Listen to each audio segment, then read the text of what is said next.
So hanggang ngayon mga sangkay, yung mga sundalo ng China nakapalibot pa rin po sa Taiwan. Ang tanong dito, ang Taiwan nga ba ay gumanti na sa puwersa ng China?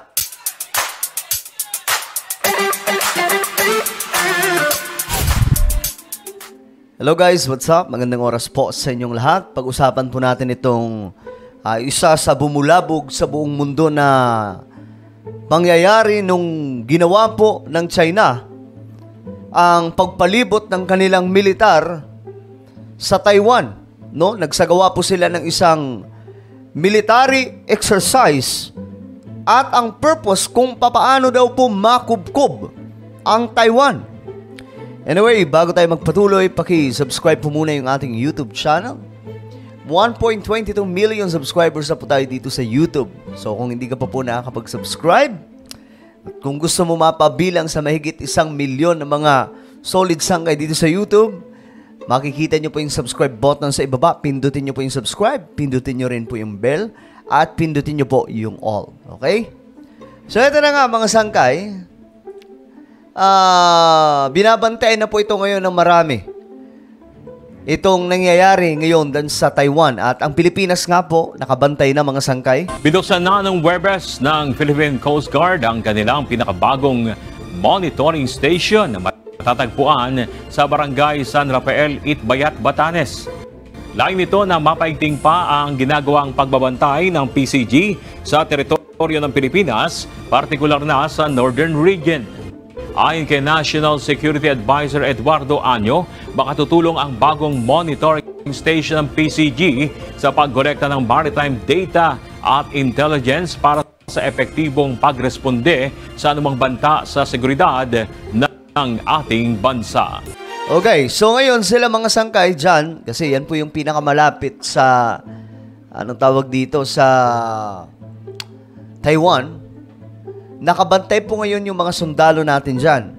Just in case may mangyayari pong hindi maganda. Ngayon, mga sangkay, tingnan po natin itong nagaganap po doon sa Taiwan.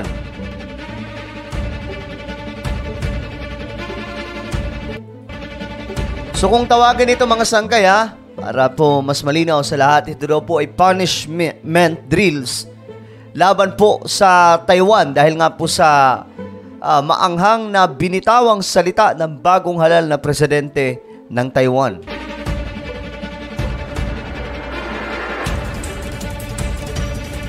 Yan po yung warship.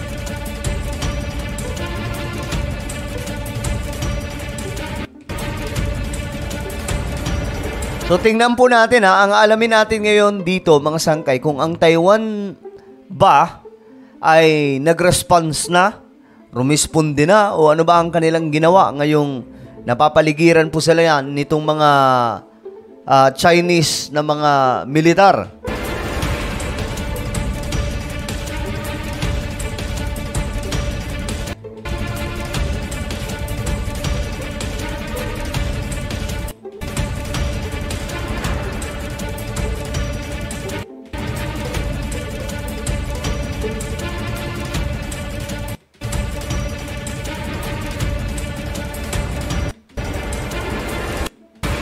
Sino ba to?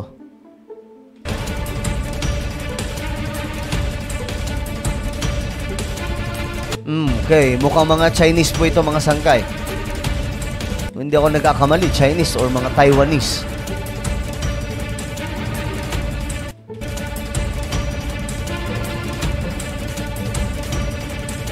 Kinundi na daw po ng Taiwan itong isinasagawa ngayon ng China sa palibot po ng kanilang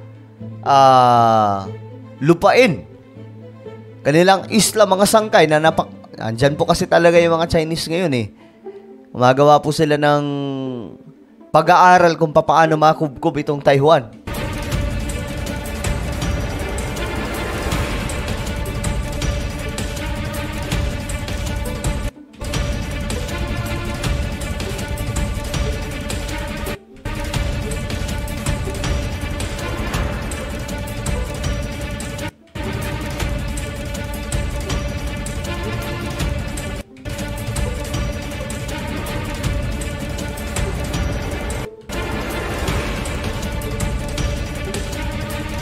Ito sa Taiwan to mga sangkay.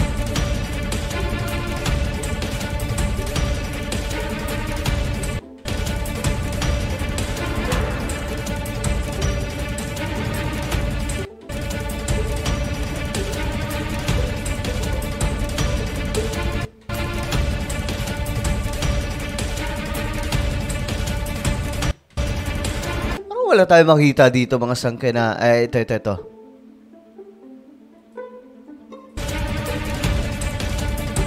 Okay, so ang tanong kasi dito kung ano ba ang action ngayon ng Taiwan. Ayan oh. Sabi po dito mga sangkay, nasa 62 na Chinese jets ang na-detect sa paligid daw po ng Taiwan. So, sabi po dito, is China preparing to invade Taiwan? Well, hindi po talaga natin masabi mga sangkay kasi kumbaga, hindi din naman po kung may invasion na gagawin ang China, hindi po nila ipagsasabihan kung kailan, no? Siyempre, sorpresa po yan mga sangkay na gagawin. Para po talagang maging matagumpay. Pero sa ngayon, yan po yung inaabangan po natin mga sangkay, no? Kung ano nga ba ang gagawin nitong China? Didiretso na ba nila yung invasion nila? Taiwan is on the edge. China has virtually surrounded it. 62 Chinese aircraft were detected around Taiwan, no? Apart from the numerous naval vessels. The Chinese military has now released a 3D animation. Sa ngayon mga sangkay, yan pa naman ang kumbaga hindi pa po natin nararanasan dito sa ating bansa yan na magpadala po yung China ng ganito karaming mga fighter jets. Kapag nangyari yan, medyo nakakapagpanik po yan mga sangkay.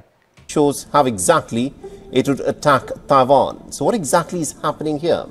Is China conducting military drills or is it actually planning to stage a military invasion of Taiwan?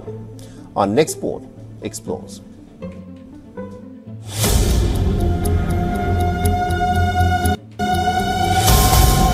Grabe.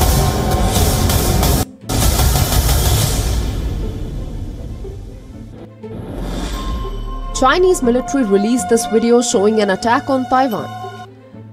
Ito, China mismo ang nagpalabas ng video na to mga sangkay. The animation shows Taiwan Island surrounded by Chinese forces. Ayan oh. Napapalibutan po mga sangkay itong Taiwan. Ito po yung ito po yung bansa nila. Ito po yung mga warship ng China.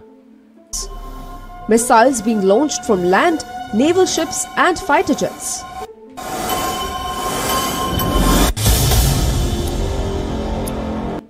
And missiles hitting Taiwanese cities of capital Taipei and Kaohsiung.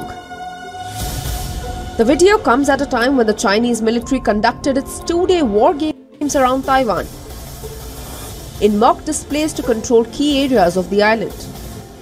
Beijing claims the exercises are a punishment for Taiwan's newly elected president Lai Ching-te, who they have branded as separatist. Grabe yung mga pandigma nitong China, no? As soon as Taiwan region's leader took office, he grossly challenged the One China principle, blatantly touted the two states fallacy, and attempted to seek Taiwan independence by force. And talagang inaanong mga sangkay ng China na mayroon po silang One China policy. So hindi pwedeng sumiparate dito yung Taiwan.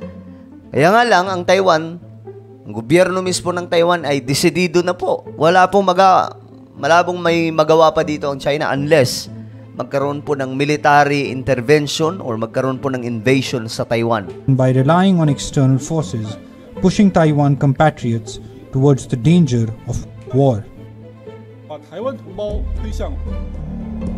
Beijing says the Taiwan question is at the very core of China's interests and is a red line that must not be crossed. Yan o. Yan po yung mga nila mga sangkay. Pinapalabas sa video kung paano daw nila mai-invade itong Taiwan. While Taiwan's newly elected president Lai Ching-te has vowed to defend the values of freedom and democracy, Taipei calls the military drills destructive.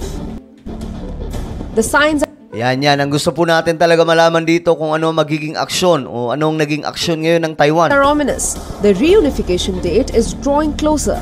The question is, how will that happen? Taiwan for now is not agreeing to a peaceful accession.